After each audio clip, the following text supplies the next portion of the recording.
It's no secret that the rise of technology has been drastically shaping how we communicate with one another. Christopher Bowers is hoping to change that with the launch of his new book that provides tips on how you can converse with one another here at his book launch in Victoria.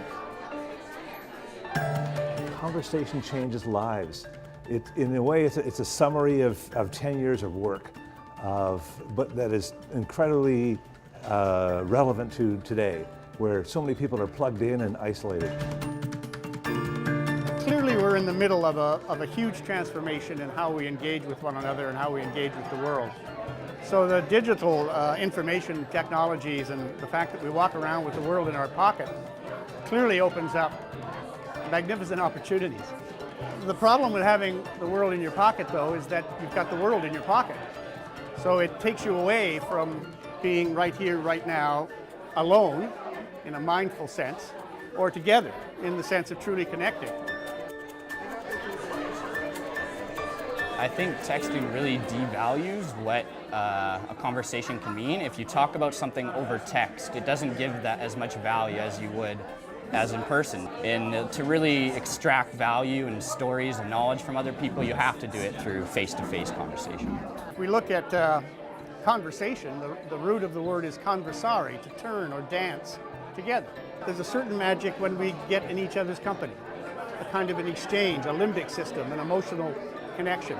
That's what we can't afford to lose. Statistically, they found that as this technology has moved in, the art of conversation is just like dwindled. You know, people will sit side by side and they'll text, they won't talk. And so it's had this amazing impact. I think the biggest thing right now is memes. Like, you just tag somebody in a meme and you get that meme to explain what you're thinking. So you don't even do the thinking yourself. So I think we're kind of losing that creativity.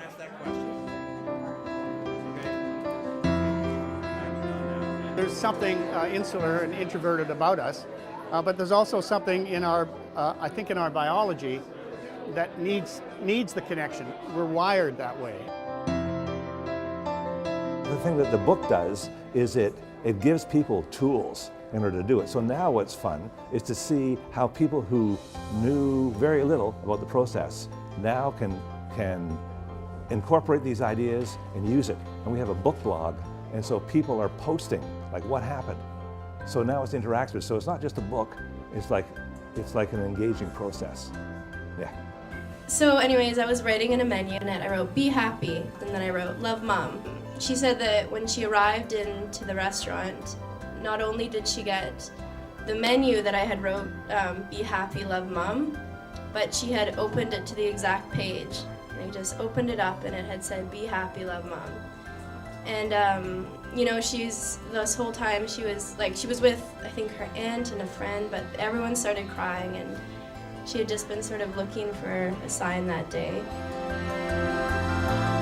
People appreciate kind of being asked more meaningful questions. You know, they get so used to just kind of the everyday conversations of how's it going, and it really stands out when somebody kind of looks you in the eye and gives you a thoughtful response, that because you asked such a thoughtful question. What would you say was the biggest takeaway for you from writing this book? As you read the stories, the experiences people have had, then people say, oh, okay, that was a good question. I could try that out. Look what happened for them. You know, like this great question. When did being bold help you? Oh, it's cool. The big takeaway I had, I guess, is just step up. It's a bit of a challenge. You know, it's an invitation. Whether you're talking with a stranger or learning to communicate better with a loved one or a friend. I think what the book for me was a kind of whack on the side of the head. Like, you know, I know this stuff, appreciative inquiry, the power of a positive question, assume the best and you'll get it. I mean, I know that, but I don't as fully live it as I might. The biggest kind of nugget of information from the book is keep the focus on the other. A lot of the times it's easy to relate what they have to say to yourself, but if you kind of keep it focused on them, ask questions that are actually kind of investigating what they're talking about, and then in the end bring it back to yourself and relate to kind of how that is, those kind of experiences also affected you. The body language is important too, you know? You have a little look, a little bit of theater, a little, the reluctance it goes down. I like asking questions about traveling because I've done some traveling, and the world's becoming so small now that it's easier to go and travel places, and it's an easy topic to kind of bring up with people. Most people have a tendency to sort of keep to themselves, and so it takes an extra impetus. An artist, I would suggest, who could help. And once people are given that chance, they have this wonderful group of stories they want to share. I guess what we're all yearning for now is to make sure that in the opportunities, again, if I can use that word, that we have, that we don't lose the intimacy. We don't lose the magic that is just one person engaging with another, so that you're actually really listening and you in some way care, or at least have compassion for that person's worldview. Without that, I think we're on pretty shaky ground.